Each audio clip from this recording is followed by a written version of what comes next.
It is often said that imperfect action taken today outweighs perfect action put off until tomorrow. So I guess the question is, why do we want to wait to be perfect? Is it because we fear failure or losing or messing up? One of my favorite sales trainers, Tom Hopkins, famously said, "I am not judged by the number of times I fail, but by the number of times I succeed, and the number of times I succeed is in direct proportion to the number of times I fail and keep trying." So by default, if we want to succeed, we better get comfortable with failure. It resonates because it urges us to abandon the belief that a single perfectly timed effort can spawn excellence or winning.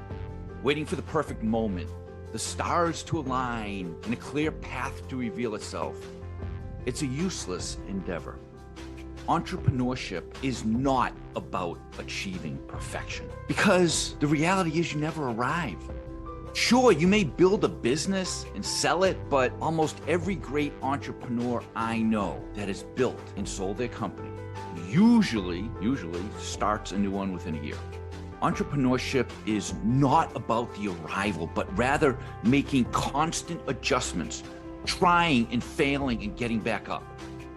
Drawing from my personal experiences and reflecting on my past, I can recall instances where I clung to this illusion of perfection. I rationalized my inaction, telling myself I wasn't prepared, that it wasn't good enough yet. With a bit of self-reflection, it becomes clear that this inaction was not a result of some unwavering dedication to excellence, but rather fear. Fear of initiating. Fear of venturing into the unknown, fear of investing in that new project, fear of launching a new product, fear of hiring the wrong person, fear of what others might say. Perfection is a painfully deceptive concept.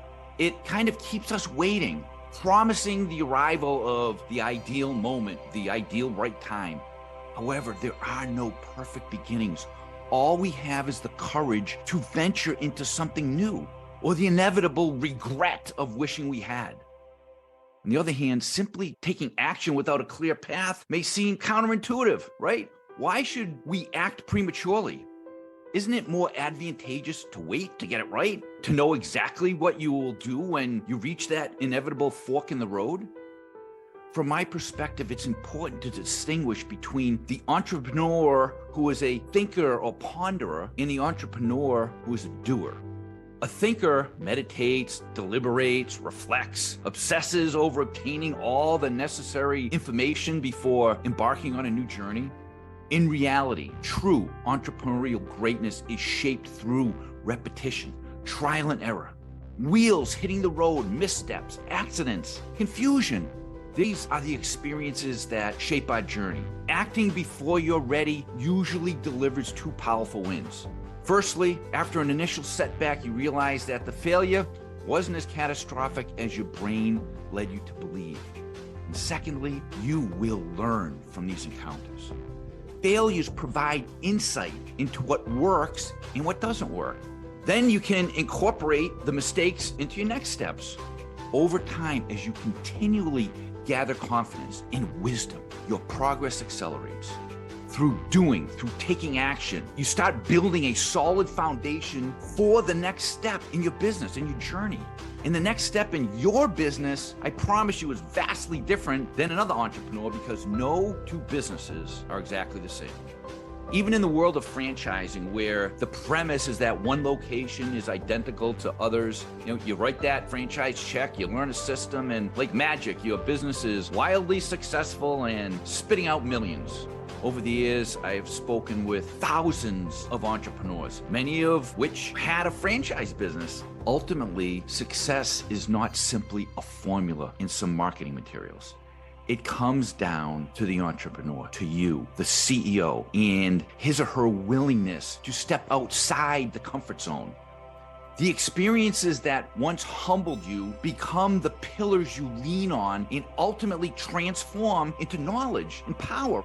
The notion that you can bypass all of these hardships by patiently waiting for perfection to be handed to you, it's simply self-defeating. Building a company is not for the faint of heart. It is laced with failures and setbacks. While we can't control everything, acting now equips us with the skills to navigate the speed bumps. The greatest gift we can give ourselves is the permission to act. Imagine reflecting back on a year filled with highs and lows, twists and turns, wins and losses, ups and downs that have led us to where we are now. The road of entrepreneurship is not paved. It is a dirt road. It is a windy, rocky mountain bike trail. It's important to understand that entrepreneurship never demands perfection, but rather a willingness to take actions and adapt as we go along. Many people are building amazing companies, have tremendous health, live their very best lives only in their minds, not in reality. The gap between our vision in the present moment can be bridged by taking a step now, one step today, even when that step is scary. Entrepreneurship will always present unexpected challenges and changes, but it can also take you to incredible places and show me things beyond our wildest dreams. But you need to put yourself in a position to receive these opportunities. Entrepreneurs who help themselves often find the business world, the universe, more than willing to lend a hand. Give yourself the gift of progress, of momentum. If the value of your dream is determined by the actions we take to bring it to life, let that action start now. Move beyond the illusion of perfection and embrace the opportunity to take imperfect actions every day. Every time your mind says you're not ready, let that be your cue to take a step. Entrepreneurship might not be a race, but time will not wait for you. It's crucial to relinquish the pursuit of perfection as we evolve and grow. I can guarantee it won't be easy, but the reward is so worth the struggle.